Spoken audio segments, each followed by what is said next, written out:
नमस्कार, आप देख रहे हैं हरियाणा विशेष। मैं हूं आपके साथ सरिता तिवारी और करते हैं खबरों की शुरुआत। आजादी के अमृत महोत्सव पर हरियाणा के मुख्यमंत्री मनोहर लाल ने हरियाणा सिविल सचिवालय में भारत के स्वतंत्रता संग्राम में हरियाणा का योगदान पर आधारित एक प्रदर्शनी यहां पर लगाई है और साथ ही साथ डिजिटल सूचना पट्ट का शुभारंभ भी किया।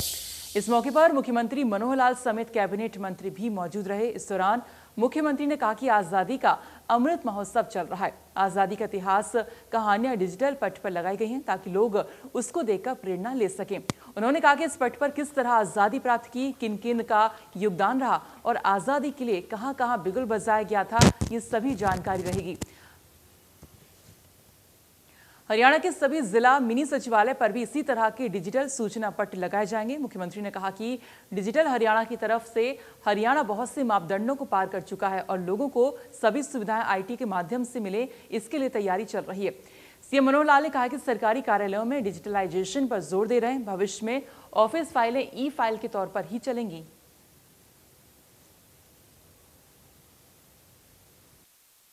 मित्रों, बहुत ही प्रसन्नता का विषय है कि आज सचिवालय के ग्राउंड फ्लोर के ऊपर ये जो आज डिजिटल एक पट लगाया गया है, जिसके अंदर खास करके आज़ादी के इस पर्व पर 75वां जो आज़ादी की का वर्ष चल रहा है, अमृत महोत्सव। इस समय में आज़ादी की पुरानी जो प्राचीन इतिहास है, कहानियां हैं, वो सब यहाँ डिजिटल पट पर लगाई गई हैं ताकि लोग आते जाते यहाँ पर उसको देख सकें और इससे प्रेरणा प्राप्त कर सकें।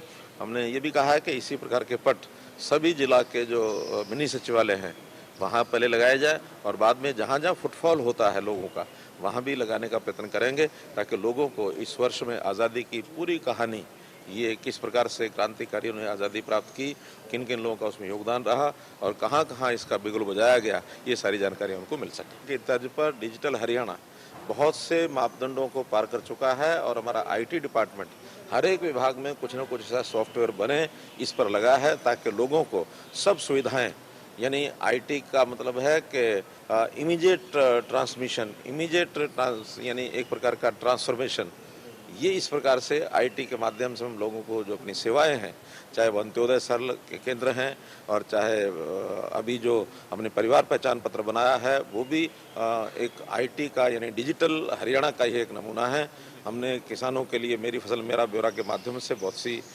सेवाएं उनको देना शुरू किया है और डिजिटलाइजेशन ऑफ रेवेन्यू रिकॉर्ड्स ये हम कर रहे हैं हर एक विभाग में। अभी आगे चल कर के हर विभाग की जो फाइलें हैं ई ऑफिस के माध्यम से वो ई फाइल्स ही चलेंगी और फिजिकल फाइलें नहीं चलेंगी। और कल हमने एक और जो बड़ा एक क्रांतिकारी कदम उठाया है कि जो राइट टू सर्विस कमीशन है, उन्होंने एक ऑटो अपील सिस्टम ये बनाया है आस नाम से, ताकि किसी को टाइम से सर्विस नहीं मिलेगी। 546 सर्विसेज ऐसी हैं जो राइट टू सर्विस कमीशन के अंतर्गत नोटिफाइड हैं, उन सब में टाइम बाउंड तरीके से सर्विस नहीं मिलेगी तो उसका अपील अपने आप ऑटोमेटिकली हो जाएगी, किसी को अपील करनी नहीं पड़ेगी। फिर उसमें से कर्मचारियों से पूछताछ की जाएगी कि वो काम उसने समय पर क्यों नहीं किया। तो इसलिए डिजिटल हरियाणा ये हमारा एक बहुत फोकस्ड कार्यक्रम है जिसके ऊपर हम आगे बढ़ रहे हैं। अवैध कॉलोनी पर मनोहर सरकार सख्त नजर आ रही है। सीएम मनोहर लाल ने कोई अवैध कॉलोनी ना बसे, इसके लिए अधिकारियों को निर्देश दे दिए हैं। सीएम मनोहर लाल ने इसको लेकर कहा है कि गरीब जनता की खून पसीने की कमाई अवैध कॉलोनाइजर की भेंट ना चढ़े, सरकार ये कोशिश कर रही है। साथ ही उन्होंने अधिकारियों को चेतावनी दी है कि अगर अवैध कॉलोनी कटी तो सीधे अधिकारियों पर कार्रवाई की जाएगी।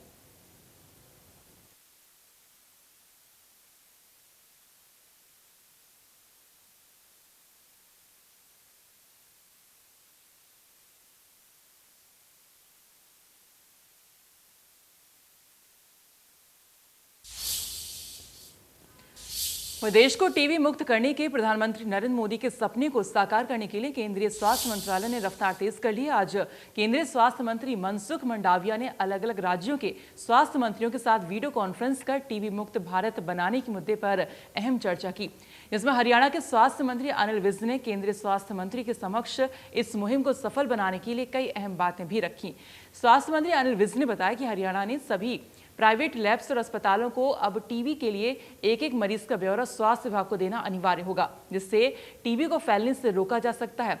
इसके साथ ही अनिल विज ने केंद्र से यह भी मांग की है कि टीबी के मरीज को रुपए देने की बजाय प्रोटीन या सप्लीमेंट सीधे मरीज को देने की योजना बनाई जाए। इतना ही नहीं, मरीजों की जियो ट्रैकिंग के लिए ऐप बनाने का सुझाव भी विज ने केंद्रीय स्वास्थ्य मंत्री के सामने रखा।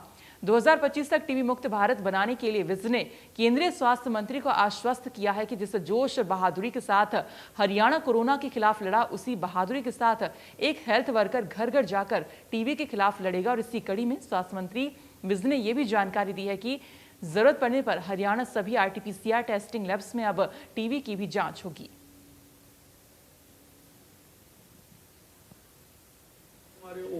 प्रधानमंत्री नरेंद्र मोदी जी ने लक्ष्य तय किया है कि 2025 तक हम भारत को टीबी मुक्त बनाएंगे।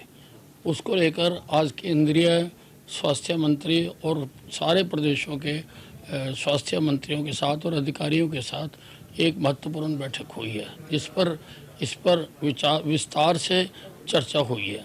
हरियाणा में भी हम इसके लिए पहले से ही काम कर रहे हैं और हमारे पास सारा इंफ्रास्ट्रक्चर भी है, हमारे पास मशीनें भी हैं, टेस्टिंग की कैपेसिटी भी है और अभी हमने आरटीपीसीआर की कम से कम 1 से ज़्यादा मशीनें लगाई हैं, वो भी टीबी के लिए इस्तेमाल हो सकती हैं। और हम घर घर जाएंगे और लोगों को चेक करेंगे कि जिनके पास भी इस प्रकार के सिम्टम होंगे टीबी टाइप के, उनकी हम टेस्टिंग करेंगे, ट्रीट करेंगे और उनको क्योर करेंगे। एक मैंने सुझाव दिया है कि कुछ कैश राशि दी जाती है टीबी पेशेंट को आहार के लिए, तो मैंने सुझाव दिया है कि नेशनल लेवल पर ही उस कैश की जगह पर कोई सप्लीमेंट देने की बात होनी चाहिए। कोई प्रोटीन हो या कोई कुछ हो, कोई ऐसा सप्लीमेंट देना चाहिए, क्योंकि वो तो फिर टीबी का मरीज ही खाएगा।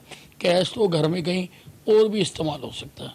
एक बात और हमारे ध्यान में आई है कि बहुत सारे private clinic, private labs, chemist वो टीबी की टेस्ट करते हैं, दवाइयाँ देते हैं या इलाज करते हैं, परंतु ये नोटिफाइड डिजीज़ है।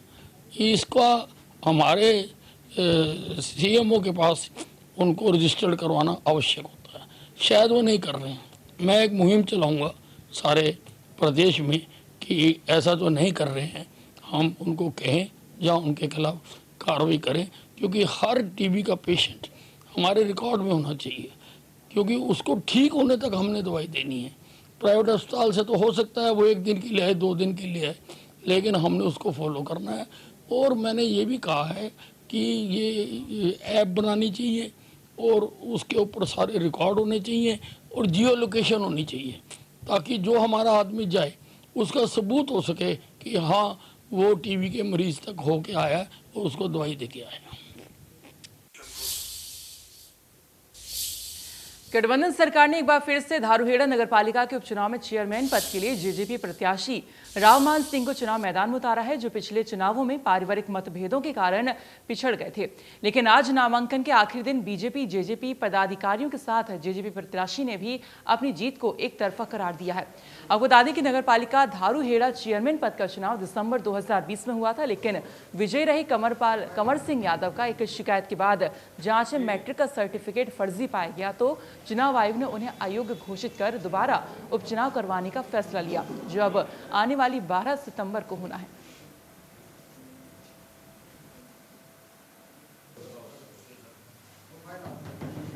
आज जजपा और भाजपा दोनों मिलकर के रावमान सिंह को मैदान में उतारा है और इनका नॉमिनेशन के लिए सभी भारतीय जनता पार्टी और जजपा के कार्यकर्ता और नेता यहाँ एकत्रित हुए हैं।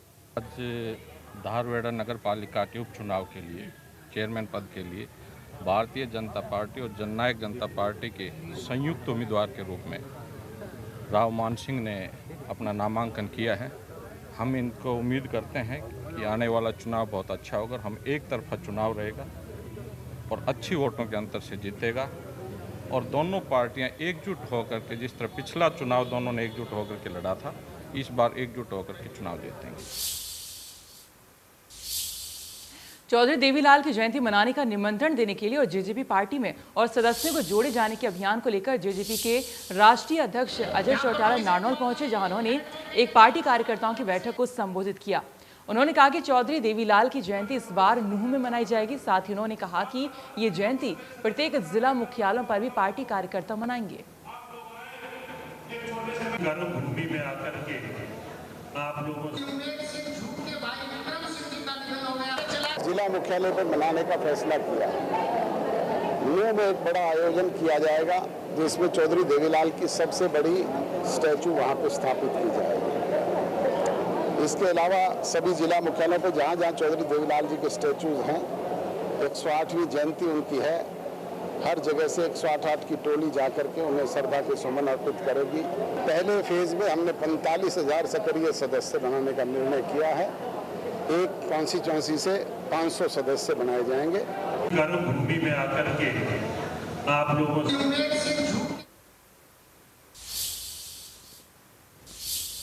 जेजेपी सुप्रीमो अजय चौटाला ने एक बार फिर किसान आंदोलन पर बोलते हुए कहा कि जिस दिन एमएसपी खत्म हो जाएगी उसी दिन जेजेपी सरकार से समर्थन वापस ले लेगी।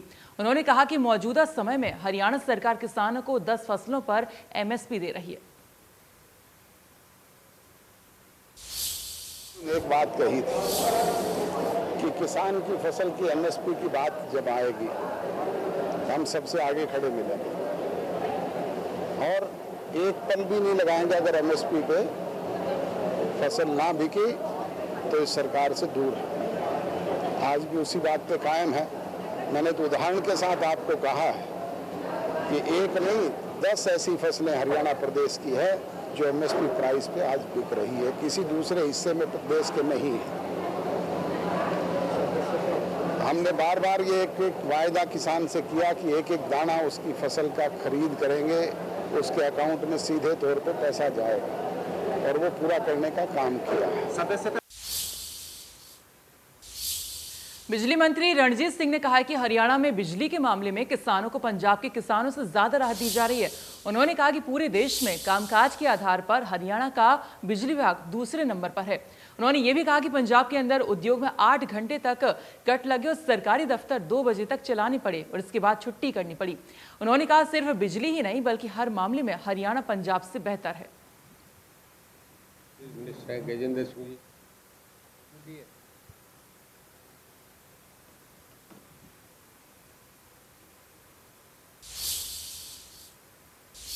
बीजेपी सांसद अरविंद शर्मा ने करनाल में किसानों पर लाठीचार्ज मामले में प्रतिक्रिया देते हुए किसानों पर ही आरोप लगाते हुए कहा कि अगर कोई रास्ता रोककर प्रदर्शन करेगा तो पुलिस कार्रवाई भी करेगी। उन्होंने कहा है कि ये सब कुछ विपक्ष का किया धरा है। कांग्रेस और चौटाला के राज में भी गोली और लाठी चली थी, उस समय कितने अधिकारियों पर कार्रवाई हुई, विपक्ष से ये भी बताना चाहिए। बीजेपी सांसद ने कहा कि केंद्र की मोदी सरकार किसानों की आमदनी को दोगुना करने को लेकर 3 कृषि कानून सहमति से लेकर आई है, लेकिन विपक्ष किसानों को भ्रमित कर रहा है कि ये कानून किसानों के हित में नहीं है। विपक्ष किसानों के सहारे अपनी राजनीतिक रोटियां भी सेक रहा है।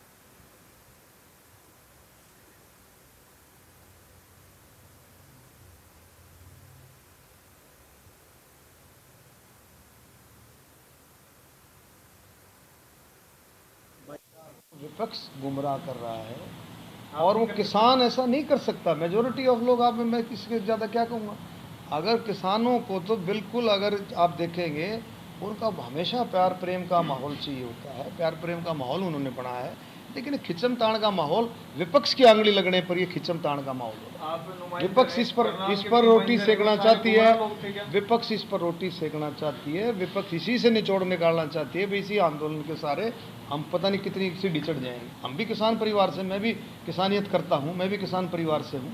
तो आप इन चीज़ों को सोचो, जो सारे दुखी हैं, सारा के सारा परेशान हो रहे हैं। अब जो पार्टी को प्रोग्राम करती है, ऑर्गेनाइजेशन का प्रोग्राम है, पार्टी का प्रोग्राम है, और कोई हम जा रहे हैं पार्टी के प्रोग्राम में, डेमोक्रेटिक वे से, लोकतंत्र वे से आप घेराव कर सकते हो, आप बातचीत कर सकते हो, नारे बोल सकते हो, काले झंडे दिखा सकते हो, आप सड़क के किनारे का कुछ भी करो, लेकिन ये कोई तरीका थोड़ी है। आपने लिया रोड के बीच में, आपने सबका घेराव कर दिया, जो उतर करके बाद उसके साथ आपने हाथापाई कर रहे हो। पंजाब के मोगा में किसानों पर पंजाब पुलिस ने लाठीचार्ज किया। शिरोमणि अकाली दल के अध्यक्ष सुखबीर सिंह बादल की रैली के विरोध में किसानों का विरोध करने पहुंची थी। पुलिस ने शिरोमणि अकाली दल के एक कार्यक्रम के आयोजन स्थल के अंदर घुसने की कोशिश करने वाले किसानों के एक समूह को तितर बितर करने के लिए वाटर कैनन का इस्तेमाल किया। पुलिस ने दावा किया कि कुछ प्रदर्शनकारियों ने उनके साथ हाथापाई की और मोगा की अनाज मंडी में शियत के कार्यक्रम स्थल के अंदर जबरदस्ती घुसने के लिए पथराव किया। पुलिस का कहना है कि हमने उन्हें कई बार चेतावनी दी, लेकिन कुछ प्रदर्शनकारियों ने पथराव किया, जिसके बाद पुलिस ने उन्हें तितर बितर करने के लिए बल प्रयोग किया और पानी की बौछारें की।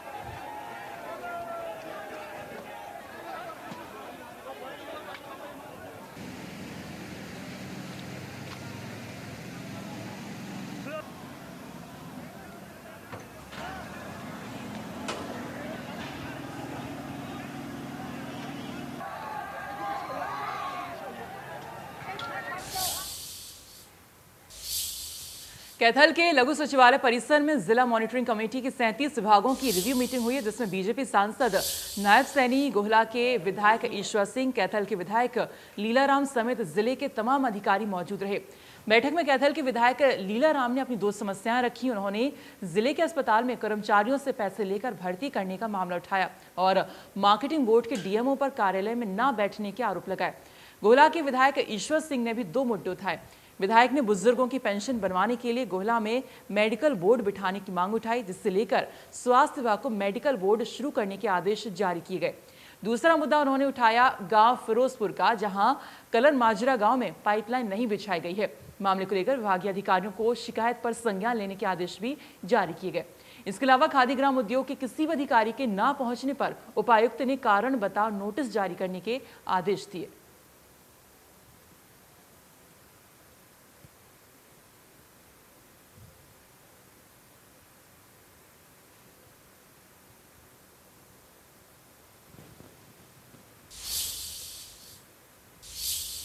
बल्लभगढ़ के नागरिक हॉस्पिटल के बाहर से शर्मसार करने वाली घटना सामने आई है, जहां महिला ने ऑटो में बच्चे को जन्म दे दिया।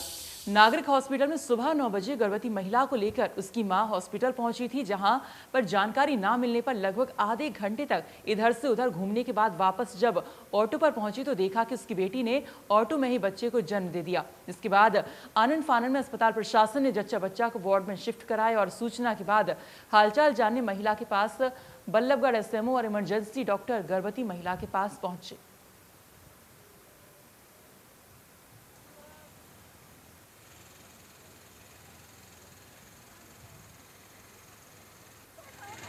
बच्चा हो गया ऑटो में, कोई नर्स निकल के नहीं आ रही अभी तक। ऑटो में बच्चा हुआ है? हाँ। क्यों, कैसे हो गया था? डॉक्टर ने लिया नहीं अंदर? लिया नहीं, और क्या। कितनी देर होगी नहीं आए हुए? हो गया घंटा है ना, हो गया। कोई जल्दी बता ही नहीं रहे थे कि यहाँ लेके जाओ वहाँ लेके जाओ, बता रहे हैं। आधे घंटे से ज्यादा हो गया? आधा घंटे से ज्यादा हो गया। तो बच्चा ऑटो में ही हो गया? ऑटो में हो गया। दिल्ली एनसीआर में बारिश का सिलसिला लगातार जारी है। राजधानी में आज लगातार बारिश का तीसरा दिन है। बुधवार को बरसात ने 19 साल का रिकॉर्ड तोड़ा था। कई सालों के बाद एक दिन में सबसे ज्यादा बारिश का रिकॉर्ड बना था। मूसलाधार बारिश के चलते दिल्ली और आसपास के इलाकों में पानी जमा हो गया। लोगों को परेशानियों से जूझना पड़ रहा है। बारिश को लेकर मौसम विभाग की ओर से चेतावनी जारी की गई है। मौसम विभाग का कहना है कि अगले 1-2 दिनों तक दिल्ली में भारी बारिश का दौर देखने को मिल सकता है। मौजूदा हालात को देखते हुए मौसम विभाग की तरफ से अलर्ट भी जारी किया गया है।